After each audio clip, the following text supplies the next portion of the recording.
সবাইকে স্বাগত জানালাম। আজ আমি তোমাদের বানিয়ে দেখাচ্ছি বেসনের মোদক। সামনে গণেশ চতুর্থী, তোমরা সকলে নিশ্চয়ই ঘরে মোদক বানাবে।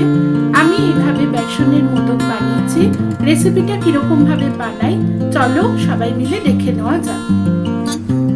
এই মোদক রেসিপিটা বানাতে গিয়ে আমি নিয়েছি এখানে 1 বাটির মতো বেসন, হাফ বাটির মতো গুঁড়ো দুধ, হাফ বাটি চিনি, কিছুটা ড্রাই ফ্রুট কুচানো, ফুটিয়ে রাখা প্লেন দুধ আর গুঁড়ো নারকেল।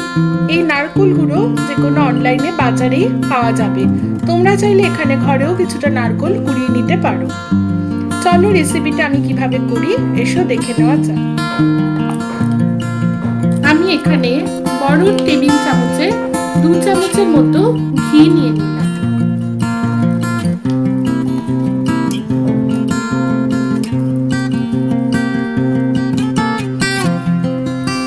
ঘিটাকে গলতে সময় দিচ্ছি। ঘি গরম হয়ে গেছে, বেসনটা দিয়ে দিলাম। বেসনটা দিয়ে ভালো করে আমি বেসনটাকে ঘি দিয়ে ভাজা ভাজা করব। প্রথমে একটু শুকনো শুকনো থাকবে, কিন্তু তারপর ঠিক হয়ে যাবে।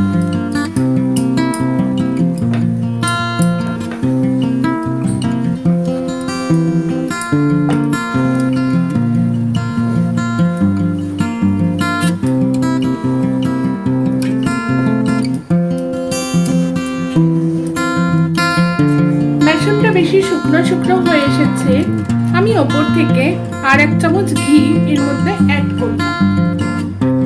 ভালো করে নাড়া দিচ্ছি, কোনোভাবে বেসন নিচে না লেগে যায়, তাহলে মোদক খারাপ হয়ে যাবে। একটা খুব সুন্দর অ্যারোমা বেরাবে ভাজা বেসনের। আমি অ্যাড করে দিলাম।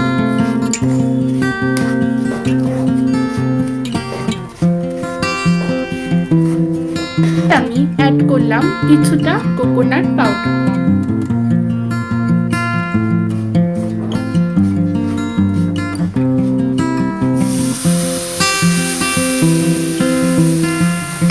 দুধ দেওয়া বেসনের মোদক বাচ্চাদের খুবই প্রিয় হয়।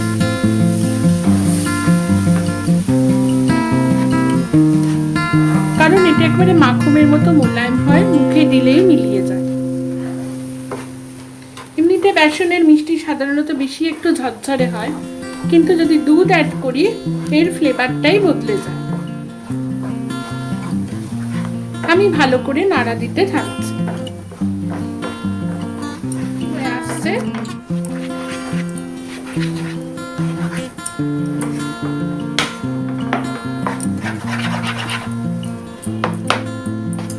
আরো শুকনো হবে। এখানে আমি মেশাতে থাকবো কিছুটা করে গুঁড়ো দুধ। একটু করে মেশাবো আর নাড়া দিতে থাকবো।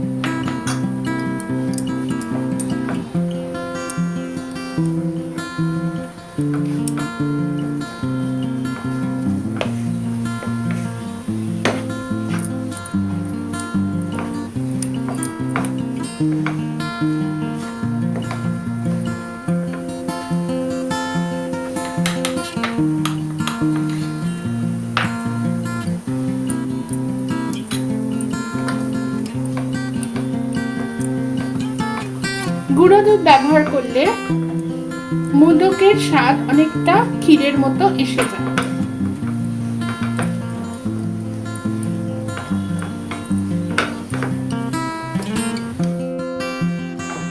দেখো মোদক থেকে ঘি আলাদা করে ছেড়ে দিচ্ছে।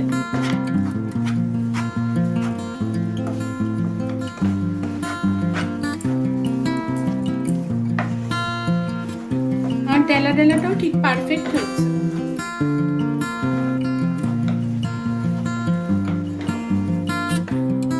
অপর পাশে একটা পাত্রে আমি কিছুটা কোকোনাট পাউডার নিচ্ছি, ড্রাই ফ্রুট নিচ্ছি, কুচি করে নিয়েছি, আর কিছুটা খেজুর নিচ্ছি। সমস্তগুলো আমি একসাথে মিশিয়ে নিচ্ছি।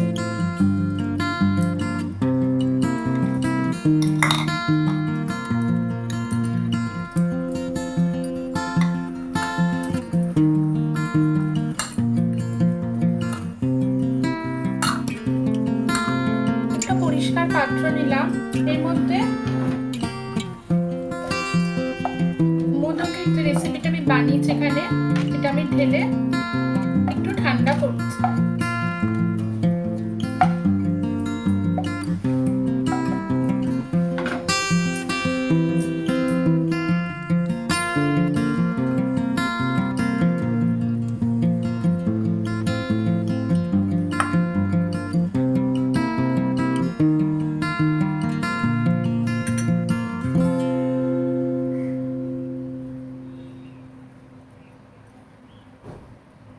ভিতরে স্টাফিংটা দিয়ে আমি মুখটা বন্ধ করে দিচ্ছি, যাতে নারকেল বাদামগুলো বাইরের দিকে বেরিয়ে না আসে।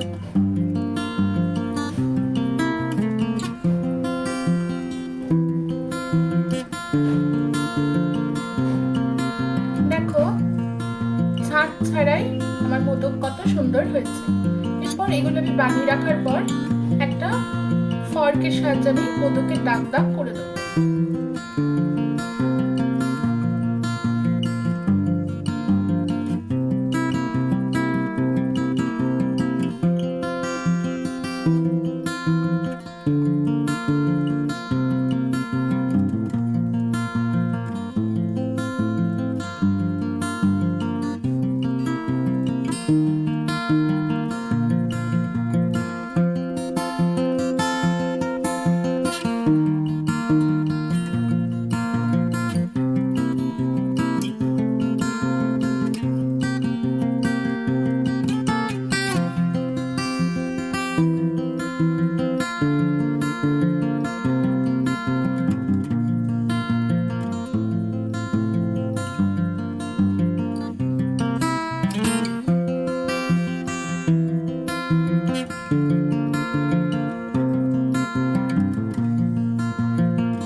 দেখো, আমাদের মোদকের রেসিপি কিন্তু একেবারেই রেডি।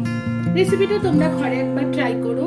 বেসনের মোদক কিরকম লাগলো তোমরা আমাকে কমেন্ট সেকশনে জানিও। আর কাল গণেশ চতুর্থী, যদি তোমাদের ইচ্ছা হয় ভগবানকে প্রসাদ নিবেদন করতে পারো। আমি এখানে কোনো রকম শেপার ছাড়াই হাতে করে মোদক বানালাম। যদি তোমাদের ঘরে শেপ থেকে থাকে তাহলে তোমরা সেভাবেও বানাতে পারো, মোদক বানানো আরো সহজ হয়ে যাবে। আমার রেসিপিটা কিরকম লাগলো তোমরা আমাকে কমেন্ট সেকশনে জানিও। যদি তোমাদের এতটুকুনিও ভালো লেগে থাকে আমার চ্যানেলটা লাইক ও সাবস্ক্রাইব করার অনেক বেশি অনুরোধ রইল। তার সাথে বেল আইকন প্রেস করো, যাতে পরবর্তী নোটিফিকেশন আসলে আগে তোমাদের কাছে পৌঁছে যাবে। অনেক অনেক বেশি ভালো থেকো, সুস্থ থেকো। আবার আসবো পরবর্তী ভিডিও নিয়ে। নমস্কার।